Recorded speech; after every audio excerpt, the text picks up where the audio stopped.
J'ai réimplanté des haies pour plusieurs raisons. Tout d'abord pour redonner du sens au paysage, puisqu'il y a très longtemps de ça, on voyait énormément de haies sur les parcelles. Après, l'agriculture a évolué, ces haies ont disparu. Pour ma part, j'ai souhaité en remettre pour plusieurs raisons. D'abord pour l'effet brise-vent, parce que ça peut protéger nos cultures en cas de forte tempête.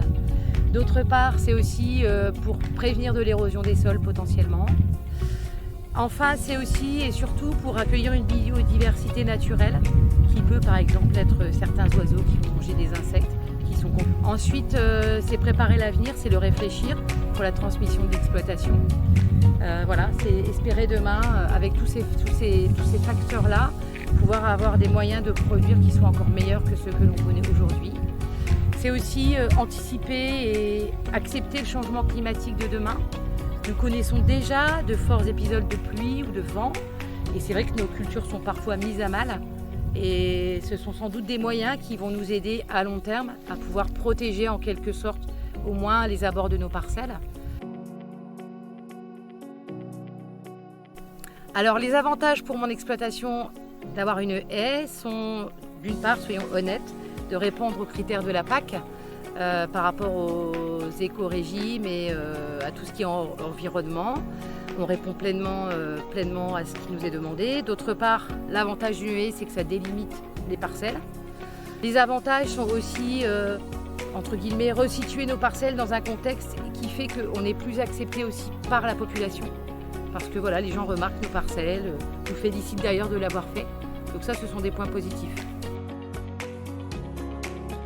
Pour réimplanter ces haies, j'ai donc sollicité le programme Réimplantons de la haie parce que comme il y a du financement et qu'il y a de la subvention sur ce genre de dossier, ce sont des dossiers qui sont assez lourds à traiter et qui répondent bien sûr à des critères particuliers. Le fait d'être accompagné aussi pour la constitution de ce dossier m'a permis aussi d'être en contact avec un acteur local pour le choix des essences que nous avons implantées, de manière à d'une part être certaine qu'elles soient adaptées à mon environnement, à notre territoire.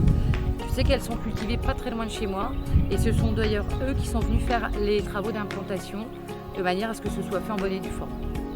Donc voilà, c'est important d'être accompagné sur des dossiers comme ceux-là pour les faire correctement du premier coup et prétendre aux subventions.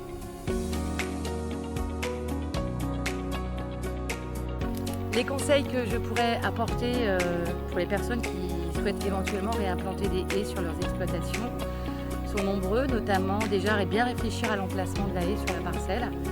Alors d'une part, bien sûr, par rapport à nos voisins de parcelle, premièrement, mais aussi en fonction de l'environnement. Je pense notamment à des câbles électriques qui peuvent passer ne serait-ce qu'à un coin de parcelle et qui peuvent être gênants, en tout cas dès lors où, suivant les essences que l'on met, elles vont être très poussantes et les câbles l'été peuvent baisser avec la chaleur.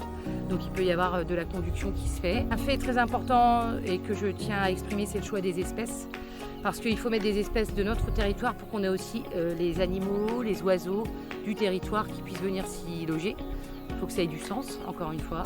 Et surtout, pour finir, se faire accompagner sur le dossier, c'est une bonne chose. Ça aide, ça le rend moins lourd, plus digeste. Et ça permet aussi de saisir toutes les opportunités qui se présentent. Et pourquoi pas notamment en termes de subventions.